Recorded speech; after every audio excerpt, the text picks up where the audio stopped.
everyone. Let's grab our seats. It's officially 8:30 p.m. My name's Ron. I'm an alcoholic. Let's be mindful. Let's quiet it down a little bit. We're going to have us an AA meeting. And we're going to have some fun while we're doing it. We think we have the world's best chairperson. Let's welcome Kara up here to chair. Kara, wake up. Let's go. Let's go.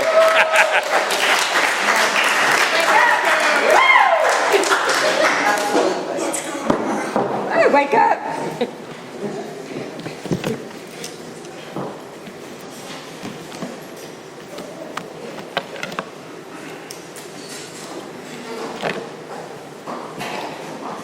Hello, everybody. Hello. My name is Kara, and I am an alcoholic. Welcome to the Conscious Contact Speaker Group of Alcoholics Anonymous. This is a one-hour speaker meeting that meets every Saturday evening at St. Paul's Lutheran Church, 301 North Main Street, Doylestown, PA. Food and fellowship starts at 8 p.m. and speaker at 8:30 p.m. The business meeting for this group meets every Saturday at 7 p.m. to 7:30 p.m. right here. Please come early and join us. The purpose of this group is to provide a consistent message of hope and recovery through God reliance and service to others through the practice and teachings of the 12 steps. We record all speakers so that others may benefit from their message of recovery. If you wish not to be recorded, simply ask. This is an open meeting of Alcoholics Anonymous. The group would like to welcome everyone, especially newcomers. Is there anyone new or from out of town that would like to introduce themselves with their first name? I'm Chase. I'm an alcoholic. Welcome, Chase. I'm Ross. I'm an alcoholic. Ron, welcome.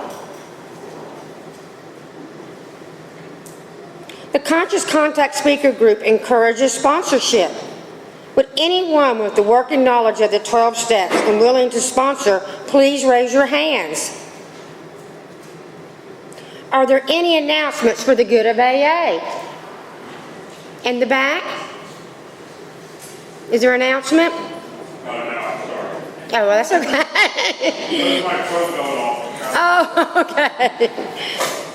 Our sister group is a big book study meeting that meets every Thursday at 7:30 p.m. just up the street at Salem UCC Church, 186 East Court Street, Doylestown. Coffee starts at 6:15. Please join us for that. It's the best big book around. We have meeting lists and big books on easy terms. Please see me or any home group member after the meeting. If you cannot afford a big book, the Conscious Contact Speaker Group will give you one at no charge. Anyone willing to make donations for the purpose of the big books and CDs to help those who cannot afford them can put donations in the jar on the table marked Big Book and CD donations. All CDs are available free. Please subscribe to our YouTube channel, the Conscious Contact Speaker Group of Doylestown, PA, and our Facebook group. You can find our speakers there. Join our Facebook page to keep informed and share upcoming events and meetings. Now I would like to introduce a really good friend of mine to come up and read Just for Today, Prayer and Recovery. Let's give Carolyn a warm welcome.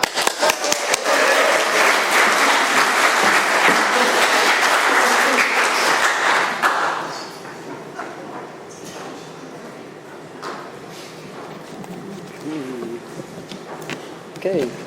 Hi, my name is Carolyn, and I am an alcoholic. Just for today, I will be agreeable. I will look as well as I can, dress becomingly, talk low, act courteously, criticize not one bit, not find fault with anything, and not try to improve or regulate anybody except myself. And with that, I will ask Michelle to come up.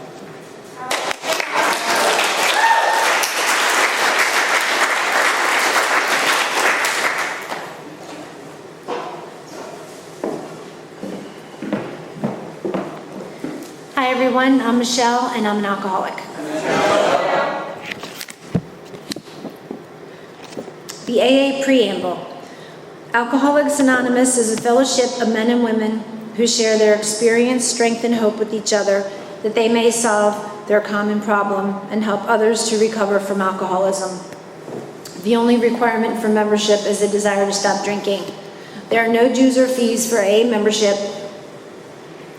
and we are self-supporting through our own contributions. AA is not allied with any sect, denomination, politics, organization, or institution, and does not wish to engage in any controversy, and neither endorses nor opposes any causes. Our primary purpose is to stay sober and to help other alcoholics achieve sobriety. And I would like to introduce my good friend Mia.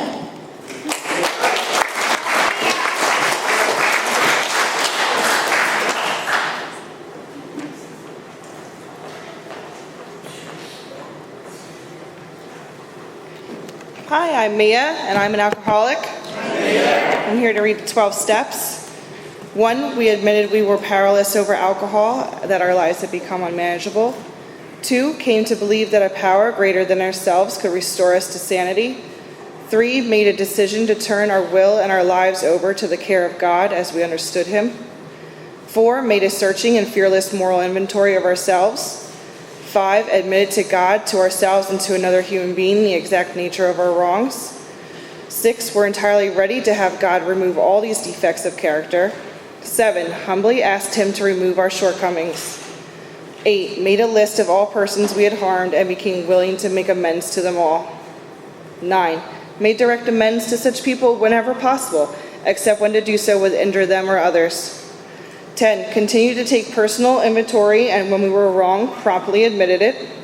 11, sought through prayer and meditation to improve our conscious contact with God as we understood Him, praying only for knowledge of His will for us and the power to carry that out. 12, having had a spiritual awakening as a result of these steps, we tried to carry this message to alcoholics and to practice these principles in all our affairs. And now I'd like to welcome our speaker up to the stage. Nope, just kidding. I was just kidding. I was getting ahead of myself, just trying a little too hard. Here we go, Kara. Thank you very much. Good job. Keep coming back.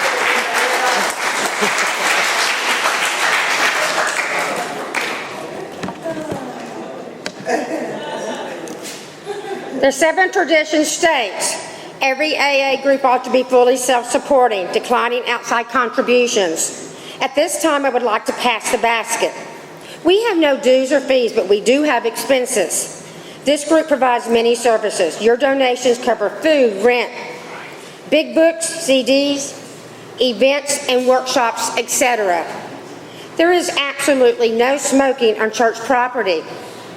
Please take a moment to silence all cell phones and limit movement during the meeting to avoid distractions. Now, I'd like to introduce a good friend of the Conscious Contact Speaker Group. I'd like to welcome Ann E. She came from Ocean City, New Jersey. Let's give her a warm welcome. Woo-hoo!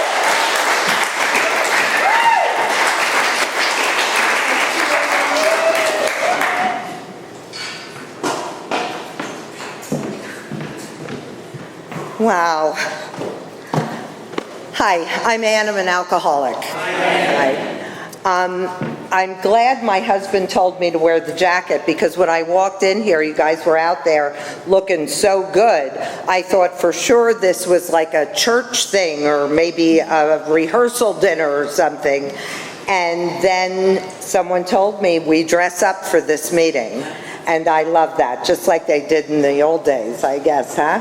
They were in suit and ties and drinking out of fine china. Okay, so, Ann, alcoholic. My sobriety date is 10/9/8. That's how I remember it. And I have a home group. It's a Design for Living. It's a big book study in Summers Point, New Jersey, Sunday at 4 o'clock at Grace Lutheran Church. And it is one of the best big book studies around, okay? We have a reader, she reads a paragraph, and then there are two people who explain the paragraph to the group. And we started during COVID around a bonfire outside with about 5 girls, and it is now in a church, co-ed, and there's about 70 people there every Sunday at 4 o'clock. Newcomers, and it just keeps growing and growing. So if you're ever at the shore, please come and see us. It's called the Design for Living. I have a sponsor. She knows she's my sponsor. I have sponsees that have been the greatest thing I've ever experienced. The magic that I feel when working with another woman is like nothing I've ever experienced in my life. And it sounds so trite and cliche. I never, ever would have imagined that I would be standing up here saying that. Because something so simple as giving of myself freely to carry this message that was so freely given to me, that I get so filled up by that, to see the light go on in somebody's eyes, to see the miracle happen in another woman's face, is nothing short of miraculous. And I'm telling you today, tonight, that is not to be missed. Absolutely. If nothing I say is original, if you think you read it, if you think you heard a speaker say it, you are correct. Because I'm not that bright, I'm not that cute. I used to think I was, but I can't come up with this stuff on my own. And I heard or read something somebody else said, and like a light went on. I thought, oh my God, that's me. And so I adopted it. Okay, I had my first drink when I was 13, and it was a lot like my spiritual awakening, much, much later in life. An author said one time, something I read, it was like drinking the stars, and absolutely it was. Everything seemed to fall into place, even at that young age. I came from a very nice family. You know, I've been next to people in the rooms of Alcoholics Anonymous who have had horror stories of their upbringing, and that is not my experience. Yet somehow we wind up in the same room, shoulder to shoulder, because this illness doesn't pick and choose. You know, it just is. It doesn't matter who I am, where I'm from, and for many years that kept me drunk, quite frankly, drunk, sick, drunk. I'm not like those people. I don't fit in there. So I was my father was a commercial airline pilot. My mother had a degree in psychology, but was a stay-at-home mom. I'm the oldest of 5. The next in line is 5 years younger than me. I don't think I've ever forgiven my parents for having more kids. And in one of the rehabs I was in, my therapist wanted to do a timeline, and when my mother had my sister, 15 months later, she had a set of twins. And in therapy, Barbara, the therapist, was sure that that's where things changed for me. Like I was this and now I'm nothing, okay?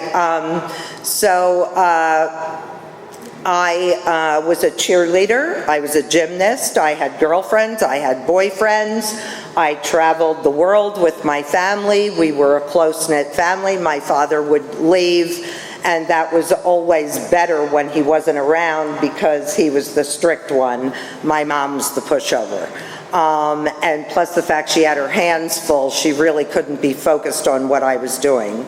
So when I drank at my girlfriend's house, I felt felt like I was in the center of life, like everything just seemed right. And I knew that there was more of that to come in my future. I didn't know when or how, because I had parents that were on it. They watched me. They wanted to know when I was coming home. They wanted to know who I was dating. If I was going out with a guy, he had to come to the door. I was so mortified. I mean, I am 60 years old, so that was a long time ago, but nevertheless, my girlfriend's parents weren't making that happen. My father had to meet him and so on and so forth. I was just totally disgusted with the way my parents were. So immediately I have this view of what's good and what's right as being something I didn't want. And we were in church every Sunday. I hated that. I did not like the people there. I did not like the way they're dressed. Lucky you guys are dressed up. I'd be judging you for that. You know, but I mean, they just seemed strange to me. And I, would be falling asleep. The minister would be preaching. I did not like it. And I felt this inauthenticity from my father with those values as well. My mother was all in, but my dad not so much, at least I thought. So I knew I didn't want to be that. I knew I didn't want to be like them, and drinking allowed me to take flight from that network, that nucleus there. And by the time I was 16, I was absolutely a poster child for an adolescent rehab, which wasn't even a thing back then, but because my mother was in the business a little, she was a psychologist, she found this rehab for me, this adolescent rehab, and I spent 32 days there. I had no idea what they were trying to say to me. I had a therapist in the community meeting. We sat around in a circle on his knees begging me to hear him. And I was like, you got the wrong girl. That's not me. I'm not like these other kids here. And, when I get here, I'll be better. I spent my whole life saying that. Well, when I'm here, then I'll be good. When I get that, I'll be good. If only I had that, I'd be good. And, like in the bedevilments, whether we should see newsreels of lunar flight, always look into the future. Never wanted to be in the present, or I was upset about something that happened in the past. And somebody said, one time I heard it, there is no God in the future or the past. God is here and now between you and I, the present. And isn't that why I loved drinking so much? Because it kept me in the here and now. I was connecting with you. I didn't care what was going on around here unless there was some cute guy or whatever, then maybe I cared. But I could have a real bond with another human being while drinking. Drinking made things right. It gave me a better version of myself. I felt comfortable. I felt secure. I was less intimidated. I could speak. I could laugh. I was comfortable in my skin. That's something I don't give up easily. And somebody told me 2 things treat alcoholism: God and booze. So if I'm drinking, I am treating my alcoholism. If I'm not drinking, I am dying of untreated alcoholism. And make no mistake, I was there. Go to rehab. While I'm in rehab, my mother makes arrangements for me to go to a boarding school in Bath, Maine.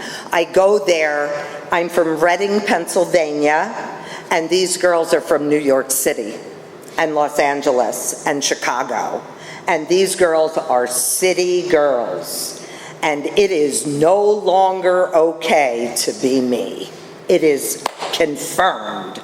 I thought so back there in Reading, but I was still a cheerleader and a pretty good gymnast, and people liked me. Now I'm swimming with the big boys, and it is not okay. So I start to reinvent myself.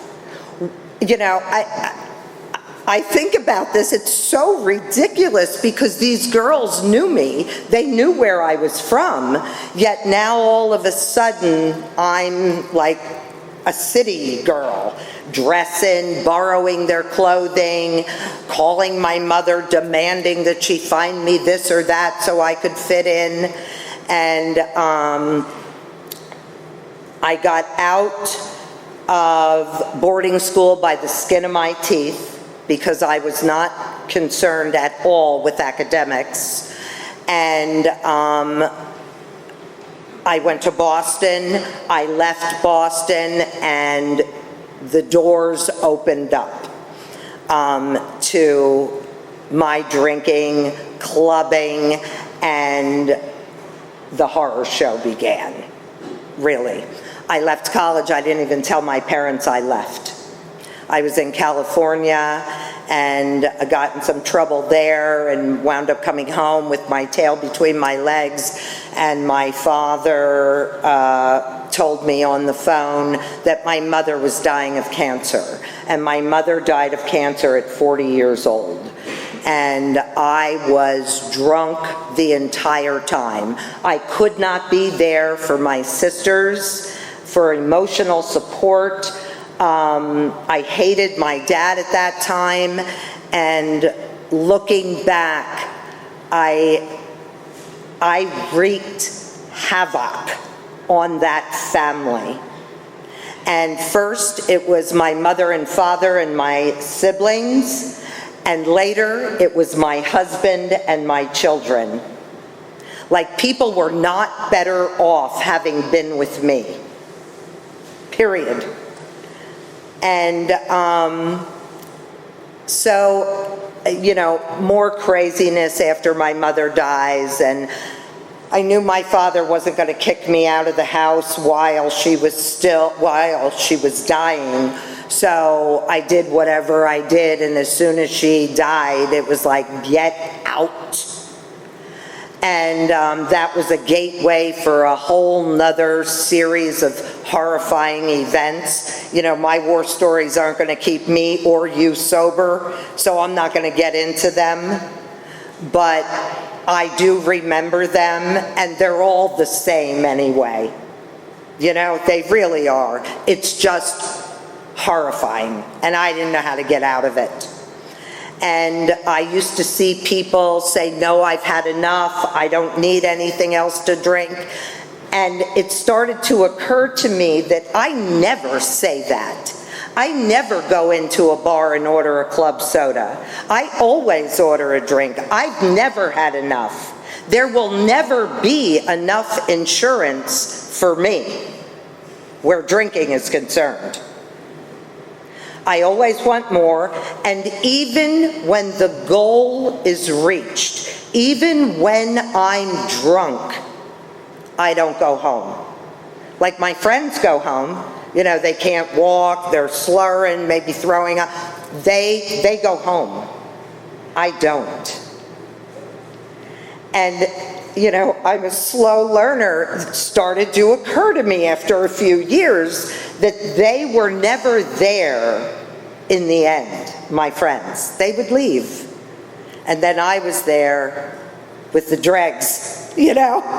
Like, what are you doing here, Ann? What's a nice girl like you doing in a place like this? I grew up with morals and values. I knew right from wrong. I knew how a young girl was supposed to act, and it surely was not how I was acting. I wound up in my second rehab, and just more of the same, had no idea what they were talking about, and drank right away. I met my husband, we got married, drunk, and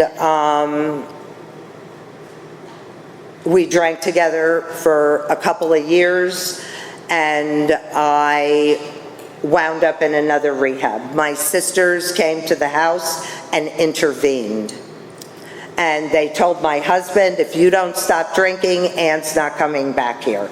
I mean, I am 30 at this point, and my sisters are treating me like a child because that's how I acted. And I went away to rehab again, number 3, and in that rehab, I heard a couple things, believe it or not. Because you know what? If I don't know it, it's not worth knowing. And if I believe it, it must be so. I am closed and guarded. My thinking, my ability to hear someone else, because I think I'm so smart. I think I'm too smart to need God. I heard somebody say one time, that was an intellectual insult to me. God? What are you talking about? I made up my mind a long time ago there was no God. And then I lived in a universe with no God. And that was nothing but ugly and lonely. I'm the one who separates myself from God. God would never separate from me. God doesn't want that. I do that. I am exclusive here. I don't want this. I don't want what you have. I see you all getting better. I see you all happy and free, walking around telling everybody you love everybody. And I'm sitting there like, oh my God, this AA does not have what I need. After my 3rd rehab, I heard one day at a time. I heard meeting makers make it. And I heard just don't drink and go to a meeting. Go to a meeting and dump your problems. Go to a meeting and find a sponsor. One of the therapists in that rehab told me the type of sponsor I should be seeking is the motherly type. Go to AA and get yourself a mother, Ann. And that's just what I did. I got a woman who had a bunch of years. She was adorable. I loved her. I loved the way she spoke. I loved the way she looked. I liked the handbag she carried. She was my kind of woman. A little older than me. She's my girl. I asked her, of course, she said yes, you know, and she knew who I was. She knew I needed help. So we go on this journey, and for 7 years, I do not drink. I go to 4 meetings a week, gender specific, and we dump our problems. Don't come around here with that book. I had enough of school. When I get old and bored, I'll read that book. And God, I know all about him, and I decided I don't need him. I'm doing just fine right now. I'm going to meetings, I'm not drinking, I got my mom, I get pregnant right away. I have a baby, Gabriel. He was due on Christmas. I somehow thought that name was appropriate. It doesn't really suit him anymore, being the archangel, but you know, but he's a good kid. He really is. I'm extremely proud of him. So Stu and I are together. Stu is not drinking. He's going to meetings. He has a sponsor. I don't know what they do. I don't care. I have my mom, and I'm pregnant. I do 15 weeks of bed rest. AA girls surround me. They come, they bring me chocolate, they bring me rice pudding, and I'm laying in bed for 15 weeks having meetings all day long, and I think this is the best thing ever. Whoever would have thought I would be getting this pregnant with all these great girls around me? And I had Gabriel. My husband got a very good job. We moved into a very big house. And I started to realize that sobriety was so great because look at what I got. Look at all this. Travel. Now the right schools, I'm talking about preschools, mind you. The right preschool, okay, for my kid, okay? He's gotta be in this school, he's gotta be in this school. There's a waiting list, that's okay. Let's sign him up a year before he's even eligible, age-wise, so that we can get in here. We gotta get in here, I gotta have this car, gotta have this house, I need a nanny in the house, I need this, I need that. Life got bigger and bigger and bigger, and I became more and more judgmental. I became more and more distant from those girls who surrounded me during my bed rest, and I decided I better get pregnant again. I needed something new and shiny, and I had my second son, also with 15 weeks of bed rest. Not quite as many girls around me this time, not quite as much rice pudding as last time, but I did have another baby, Isaac. He also is a good kid, perfect. I adore my boys. So that was at about maybe 4 years sober that I had my second son, and Stu was working like crazy, and I was very busy spending like crazy, and had someone else caring for my kids because I was just so busy. Doing what? I have no idea. No, I'm not trained to do anything. And so, I can't work, sorry Stu. Help you with the finances? Are you crazy? There's no way. Like just me being there with him, I felt like that should have been enough. Can you imagine? That came out in my first 5th step. I was mortified. And she said, don't edit. I don't want to see any editing, Anne. You know, when you give the ego free rein with the pen, it doesn't shut up. No typing. No typing a fourth. No, it's got to be like this.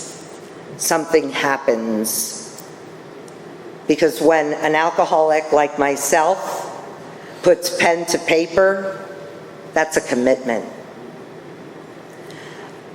So, life is going along, and I celebrated 7 years, and right after 7 years, celebrated me, 7 years. People, oh, I'm so proud of you. I know, you know.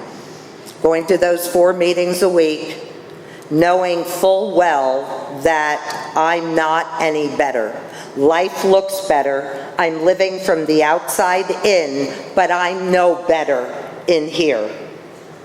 I hate everybody. I hate everything. My kids are driving me nuts. Can't stand my husband. He's not making enough money. Nothing is right. And I am out of things to make my life livable. You know, if I just get this car, I'll be better. If I just get that, I'll be better. All the boxes were checked. And I had nothing.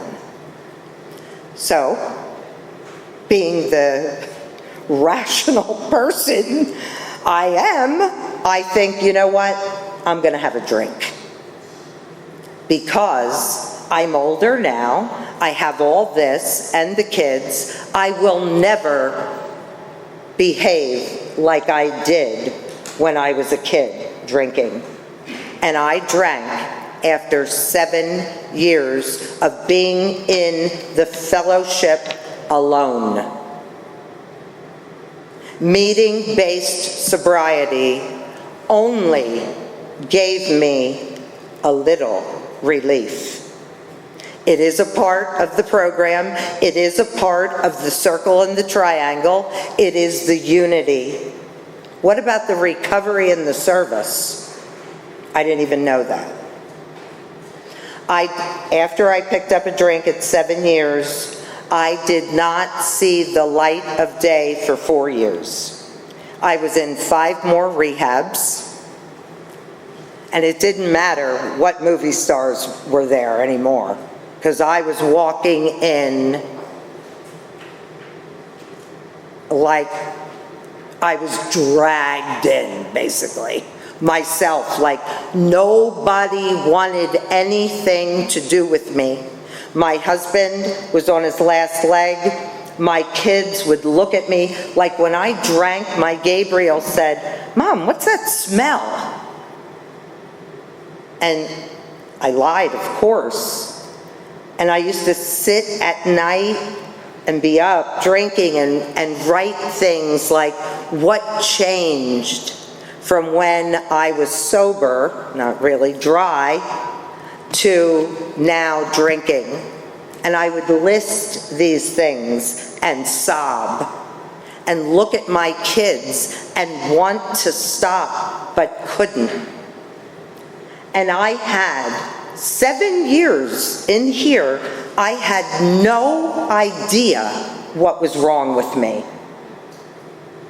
I didn't know about those bedevilments. I didn't know about those 10th step promises. Those 9th step promises, they came true when alcohol was working for me.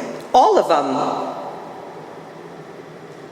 So I knew what worked, but I couldn't do it anymore. It was killing me. It gave me all the power in the world, all the power I thought I could ever want. And then it robbed me of it. And I could not live without it. And I didn't want to live with it anymore. I knew I was dying, but those thoughts would come and I'd push them out. Rationalization of the alcoholic, the ancient enemy. I thought if I put down the drink, that I'd be good. You know, in the doctor's opinion, when it talks about the different types of drinkers, oh, normal in every respect except when it comes to alcohol. That's me. Not so. More like the psychopath, you know, or at least those personality tendencies. So I woke up in my 8th rehab.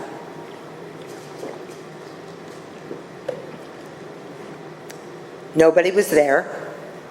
Nobody was worried about me. Nobody wanted anything to do with me. I had always been very close to my sisters. They were done. My father turned his back on me. Stu, my husband, you know, he was getting ready to go on without me, like in 2 Wives. Go on without him, you know? And then my sponsor said, was Stu ready to go on without you, Ann? Yes, and he should have. Because if he would have done to me what I did to him, I don't know if I'd still be here. But I am really grateful that he stayed. Other than those kids, humanly, he is the best thing that ever happened to me.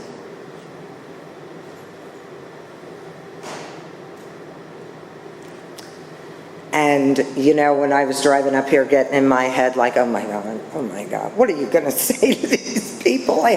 You know, all of a sudden the phone would ring, it would be Stu. Where are you?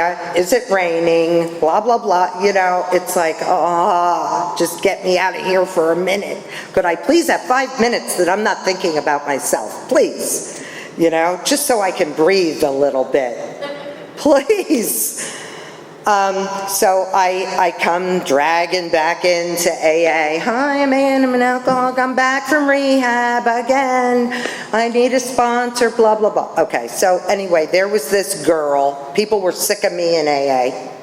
They were, you know, thank God we have as many people as we do, because I certainly, ticked a lot of people off. They did not want to even look at me.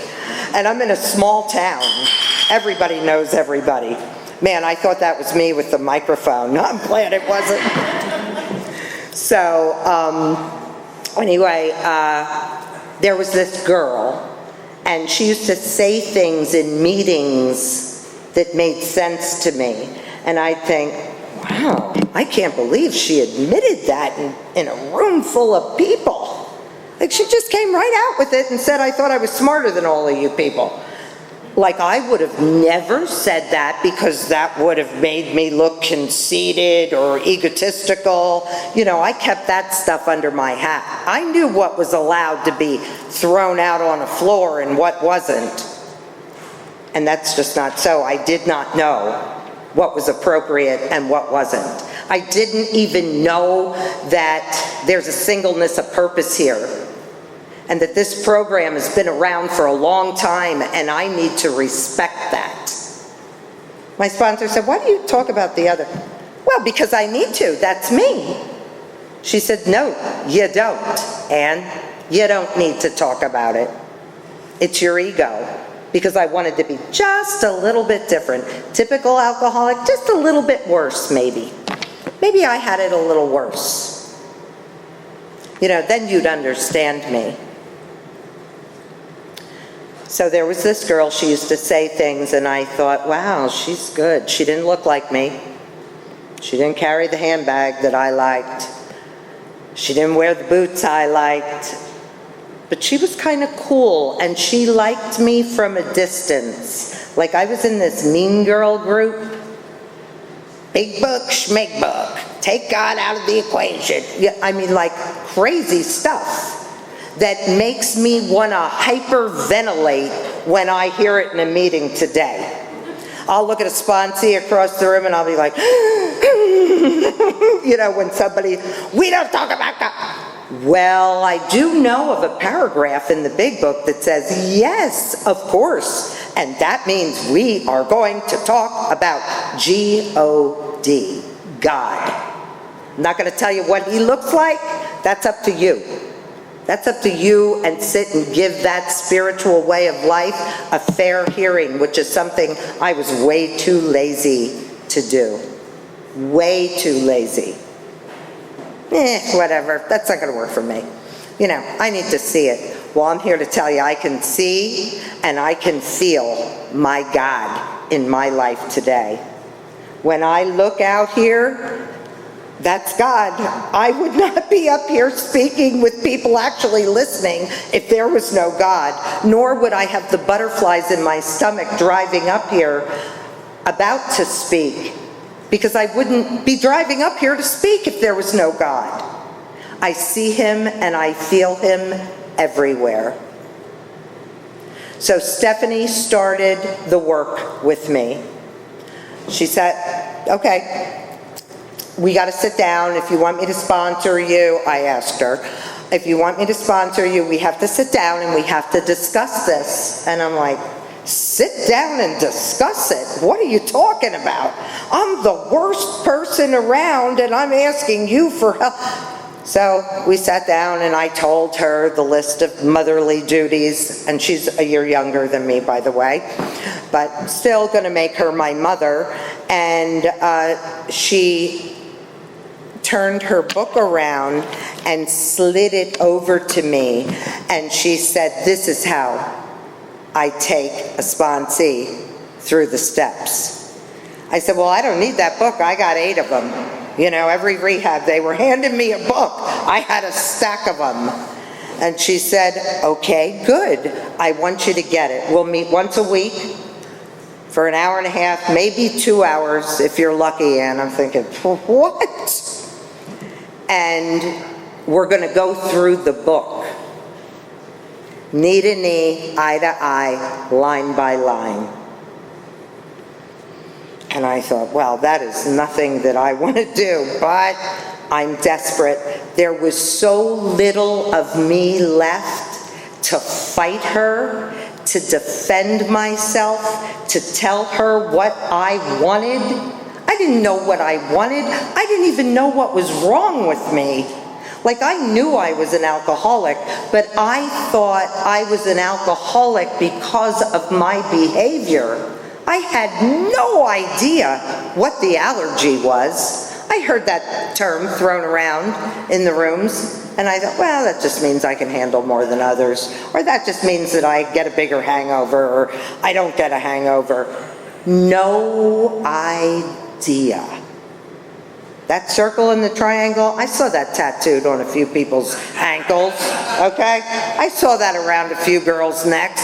I knew it had something to do with this. No idea. Quite frankly, I didn't even know that how it works, which is read at every meeting, is really how it works. That's the girl who's too smart to need God and too smart for all of you. Like, I could have recited how it works, but I can tell you at the end of 7 years, I would not have been able to recite the 12 steps. I did a 5. I thought that was about getting my sponsor to co-sign my resentment. Well, that's justified, Anne. That is your father remarried 6 months after your mother died? Oh, yes, you can be angry at him. We open the book. She tells me, go read the table of contents, the preface, and the fore. I'm like, what? Are you kidding? Even when I want to read a book, I don't read that. You know what I mean? Like, what? I got to get to the meat. Where's the meat? So I open the book, and she gives me this sheet that has the circle and the triangle. And I see this: unity, recovery, and service. If action, move your feet, not sit and think real hard how you're going to get out of this. Move your feet. If action is taken in those 3 areas, I can be whole. I was like, what? I never heard about this. What does this mean? I mean, it was shocking to me, just as shocking as my inability to fix myself when I wasn't drinking. I thought, maybe there is hope here. I've never done anything but go to meetings and dump my problems under the umbrella of, I'm being honest, not about myself, not about my thinking. I'm not stealing, I'm not cheating, I'm not lying.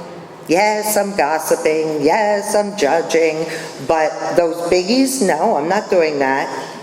And yet there is no peace, none.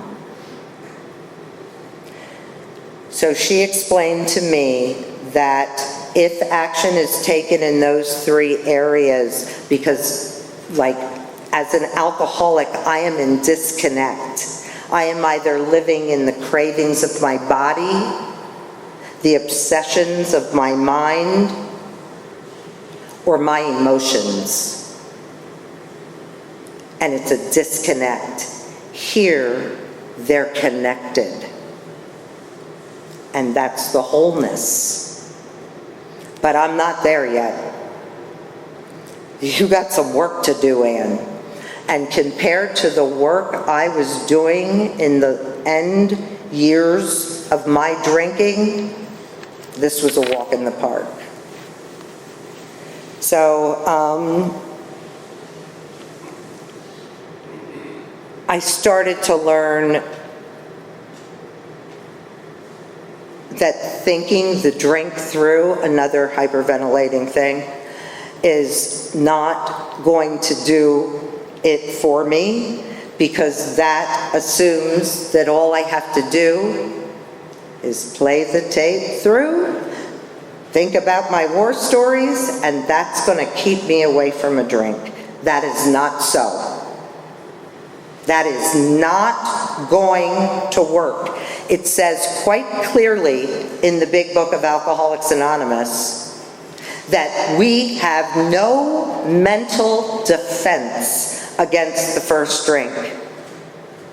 Yet I was hearing people who had success with mental defenses. Take a hot bath, go for a run, change your environment, people, places, and things. All of that is great in the beginning. Don't go around people, places, and things, etc. But that has no staying power for the hopeless variety alcoholic like me.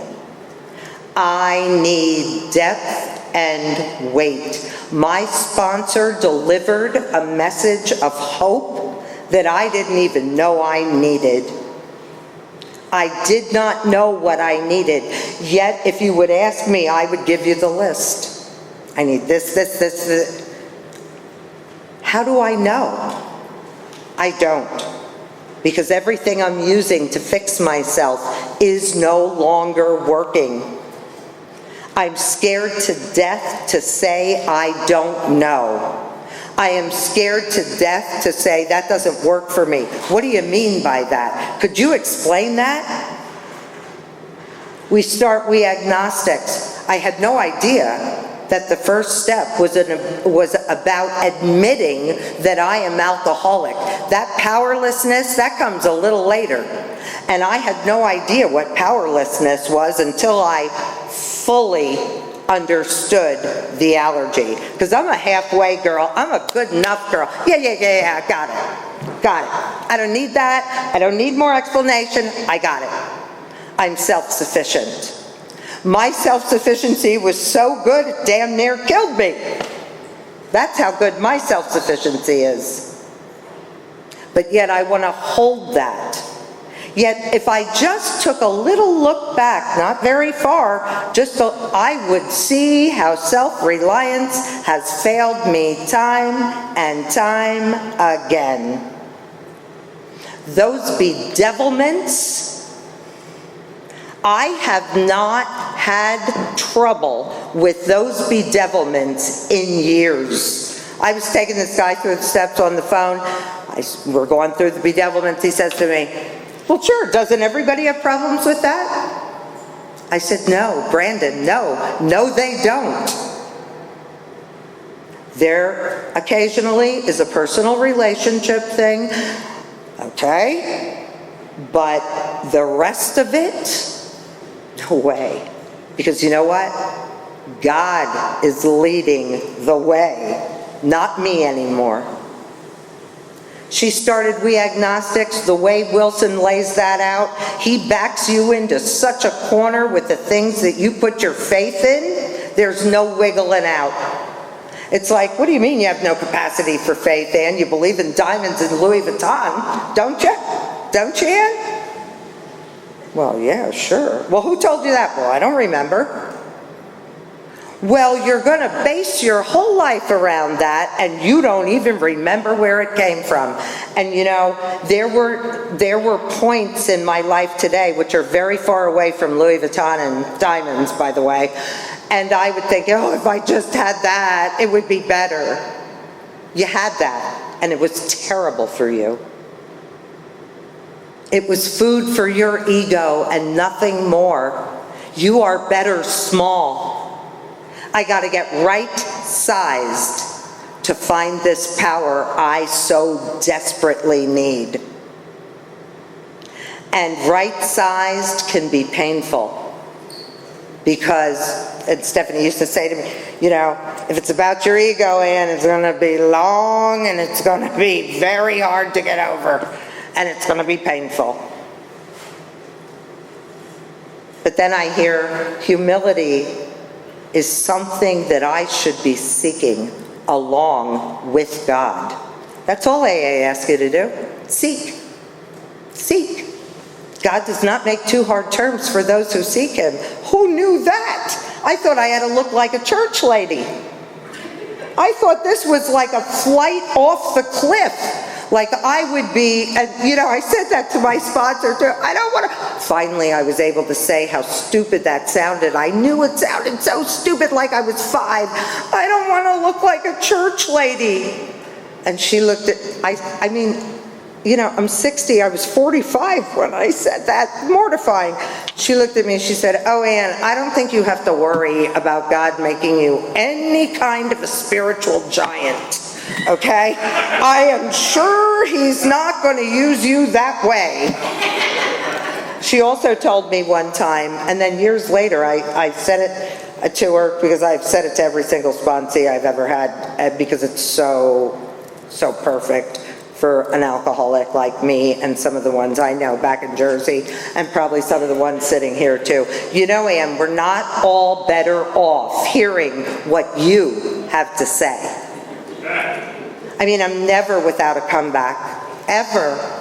And I was like, oh my gosh, she's right. Because when I throw my stuff in there, I'm in collision, there's chaos, people are angry at me, I can't stand him because he didn't listen to me, I can't stand her because she doesn't do what I tell her to. Stop telling her what to do. You don't know what God's plan for her is, Ann. We're not all better off hearing what you have to say. Quite the lesson. Lesson after lesson after lesson with her. She literally put my hand in the hand of God. And that now is my job as a sponsor. And that is the only motive I have. I have never gone into any relationship, any situation without motive. Sponsorship for me is the best part of me. There is nothing better I have to give than this. And this works with my kids who aren't alcoholic.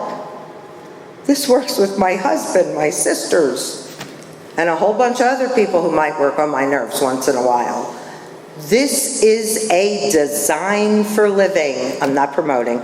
A design for living. You know, that is the name of my home group in Jersey. Okay. It is not a program to stop drinking. I don't need a program for that. God gifts me that. That's the gift. I'm not drinking. That's from God. What I do to keep it is a little bit of work. And quite frankly, my pleasure. I am honored to be here. Nobody ever wanted to hear what I had to say before. And, you know, I was worried about filling an hour. I could speak for another hour. You can't duct tape my mouth shut once I start talking about AA. Thank you.